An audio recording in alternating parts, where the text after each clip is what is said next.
सोलापूरचे नागरिक पितायत विषारी पाणी। उजनीचं धरण कॅन्सरचं कारण।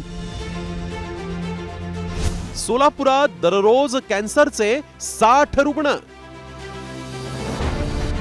सोलापूर, अहिल्यानगर आणि पुणे जिल्ह्यातील शेतकऱ्यांसाठी वरदान मानलं जाणारं उजनी धरण सोलापूरच्या नागरिकांसाठी शाप ठरायला लागलंय।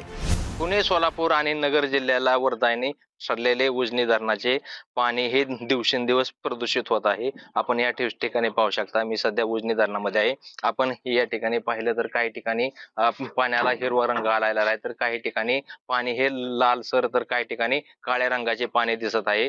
हे एकूणच उजनी जलाशयामध्ये दिवसेंदिवस प्रदूषणामध्ये वाढ होत आहे।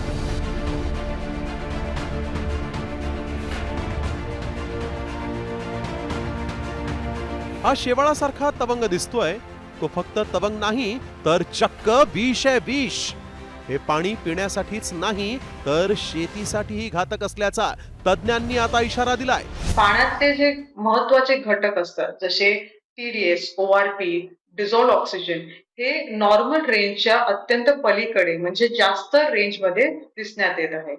हे अत्यंत जे शेतीसाठी किंवा मानवीच्या वापरासाठी किंवा जलशयासाठी खूप घातक आहे आणि चिंतादायक आहे। उजनी जलस्रोताच्या परिसरामध्ये सध्या आपल्याला विश्वास बसणार नाही, परंतु दररोज 60 ते 70 रुग्ण हे नवीन कर्करोगाचे निदान होत आहेत। पुणे आणि पिंपरी चिंचवडच्या आसपास वाढत्या शहरीकरणामुळे तसेच औद्योगिकरणामुळे औद्योगिक सांडपाणी, शहरीकरणाचे नागरी सांडपाणी, तसेच आसपासच्या ऊस शेतीमध्ये जास्त प्रमाणात वापर होत असलेल्या रासायनिक खतांमुळे अतिशय घातक अशा पद्धतीचे धातू, रासायनिक द्रव्ये या पाण्यामध्ये मिसळले जात आहेत। एवढंच नाही तर उजनीचं दूषित पाणी प्यायल्यानं सोलापुरात सर्वाधिक कॅन्सरचे रुग्ण आढळत असल्याचं आमदार देवेंद्र कोठेंनी अधिवेशनात सांगितलं आणि राज्यात खळबळ माजली।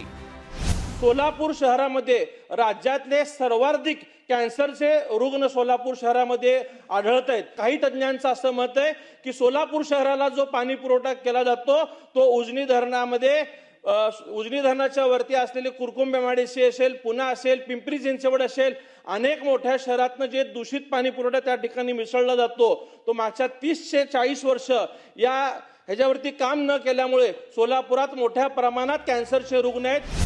महाराष्ट्रातलं सर्वात मोठं 117 TMC क्षमतेचं उजनी धरण सोलापूर, अहिल्यानगर आणि पुणे जिल्हा सुजलाम सुफलाम करण्यासाठी हे धरण बांधण्यात आलं।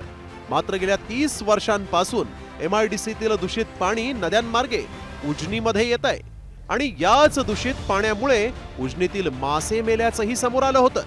त्यावरूनच जलतज्ञ राजेंद्र सिंग यांनी उजनीच्या पाण्यामुळे कॅन्सरचा धोका वाढत असल्याचा इशारा दिला होता।